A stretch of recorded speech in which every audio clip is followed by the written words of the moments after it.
Today I'm going to talk about how the inefficiency in DeFi borrowing and how we solve that at Altitude. Do you have the...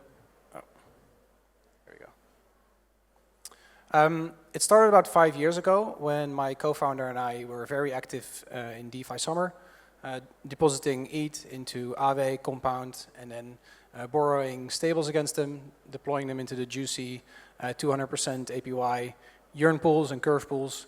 And that's when we experienced the inefficiency in DeFi borrowing firsthand. So the inefficiency is the trade-off that you have to make when you borrow against your capital. On the one hand, if you borrow against your collateral and you borrow at a very high loan-to-value, then you have a high risk of getting liquidated. If the price moves against you, your collateral is gone. Now, on the other side, if you borrow at a very low loan-to-value, you're locking up a lot of capital, and then you unlock a small amount of capital to work with. So that's the trade-off between the risk and the capital efficiency. Now, how big is this issue in DeFi borrowing? So we looked at on-chain data. We looked at about $300 million worth of Bitcoin, borrowing USDC against it. And as you can see, the wallets, the LTV of the wallets ranges between 20% loan to value all the way up to 80% loan to value. Now, if you borrow 80% loan to value, then obviously your chance of getting liquidated is very high. And if you borrow at 20% loan to value, then you're locking up 5 times as much capital as that you can use. So that's very inefficient. If all the wallets that are borrowing under 60% loan to value, if they would all borrow up to 60% loan to value, if they would increase their borrowing to 60%, we're looking at a 31% increase in DeFi borrowing. Now, who would benefit from the borrowing? First of all, the borrower, because they get to use more capital, they can squeeze more yield out of their asset.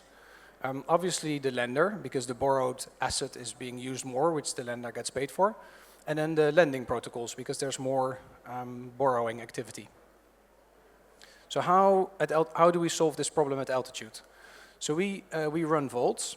One example is an ETH USDC vault that always maintains the loan to value at 60%. So as the price of ETH goes up, the vault borrows more, and as the price of ETH goes down, the vault repays some of the debt. And the extra amount that's being borrowed is deployed into stablecoin yield farming. So it generates yield. And that yield flows back to the user. And this is what it looks like for the user. It's a very simple interface. The user selects how much they want to deposit, how much they want to borrow. And then in this example, the user is borrowing at a 20% loan to value. And their effective interest rate is minus 1.6%. And the minus 1.6% is a combination of the interest that's payable on their own debt minus the yield that they earn through the idle capital that Altitude activated. So in this case, the yield that we earn for them is higher than the interest that's payable. So that results in a negative 1.6%. Which means that if they wait long enough, their loan will eventually be paid back by the yield we generate for them. Now, what I personally love about DeFi is the composability. So when we spotted the issue of inefficient borrowing, we didn't have to build our own lending protocol. We could just build on top of the existing lending protocols.